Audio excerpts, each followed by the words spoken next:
Are you a butterfly whisperer? Probably not. Want to easily attract butterflies to your garden or backyard? I planted every one of these in my own backyard. And the butterflies? I caught all of these on my iPhone, right here at home.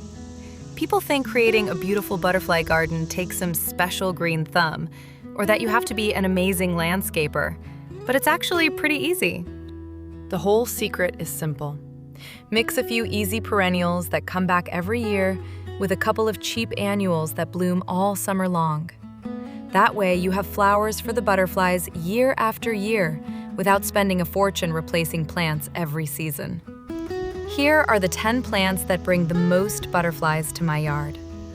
My go-to perennial for attracting butterflies is the butterfly bush, also known as buddleia. If you plant just one thing from this list, make it a butterfly bush. The name is not an exaggeration. In my yard, this single plant attracts more butterflies than anything else I grow. Those long, cone-shaped flower clusters are packed with nectar, and on a warm afternoon, I'll often count a dozen butterflies working a single shrub. Hummingbirds love them, bees love them, and just about every pollinator in the neighborhood seems to find them. I love butterfly bushes because they're beautiful, they smell amazing, and they attract a wide variety of pollinators. They really do a lot of the heavy lifting when it comes to bringing butterflies into my backyard. Butterfly bushes are also easy to maintain and make an excellent backbone for a flower garden. They prefer medium to full sun and are surprisingly drought tolerant once established. You'll find them in deep purple, blue, pink, and even white varieties, making them easy to fit into almost any garden design. In my opinion, butterfly bushes are one of the best investments you can make for attracting butterflies and pollinators to your yard. Now let's talk about another butterfly magnet that adds bright color to the garden all summer long. Zinnias might be the best $3 you'll ever spend on a butterfly garden. These are my go-to annuals for attracting butterflies. Unlike perennials, zinnias only last one season, but don't let that fool you.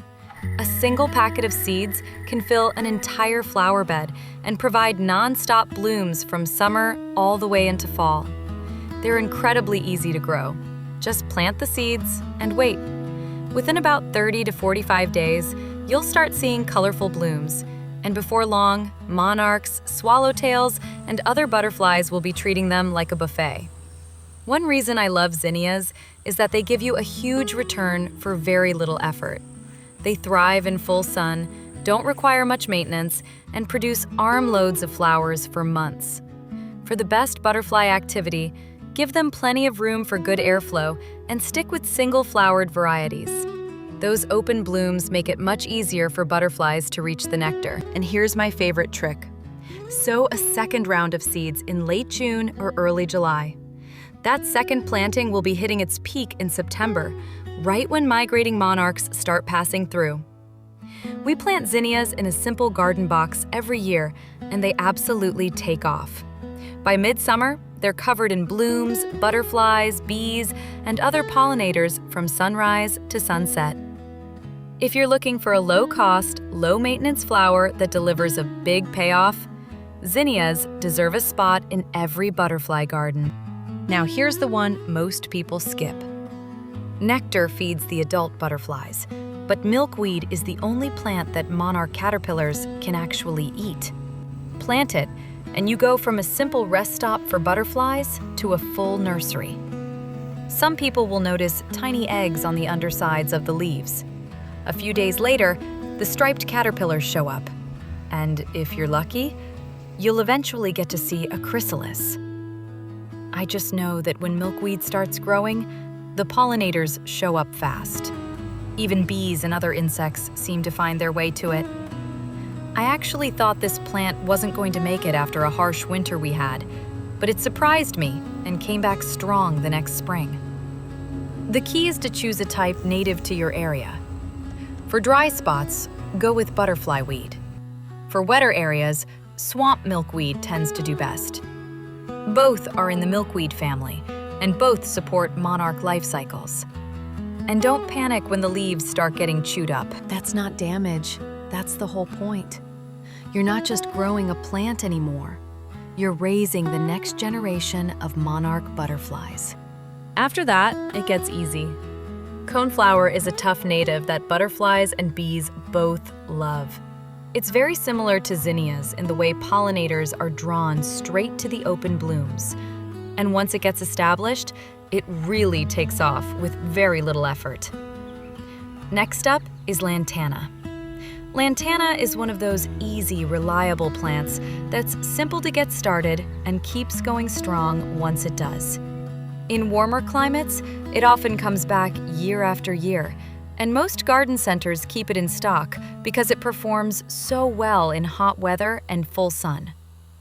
And don't forget black-eyed Susans. These bloom in cheerful golden drifts that bring a bold pop of yellow to the garden. They're low maintenance, very hardy, and excellent at attracting a wide range of pollinators, especially butterflies. Together, these three plants are what I call the easy layer of a butterfly garden. The dependable growers that fill in the gaps and keep the color and pollinator activity going all season long. Salvia adds non-stop color to the garden, and you'll even see hummingbirds come in to feed on it.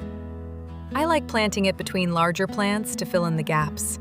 Tall verbena, coreopsis, and asters help round out the garden, keeping blooms going from early season all the way into fall, when migrating butterflies need that final nectar boost. So start with a butterfly bush or two, a packet of zinnias, and some milkweed, and your yard will be buzzing before you know it. Which one are you planting first? Or do you have other plants that bring butterflies to your garden? Drop a comment below and share your experience with the gardening community.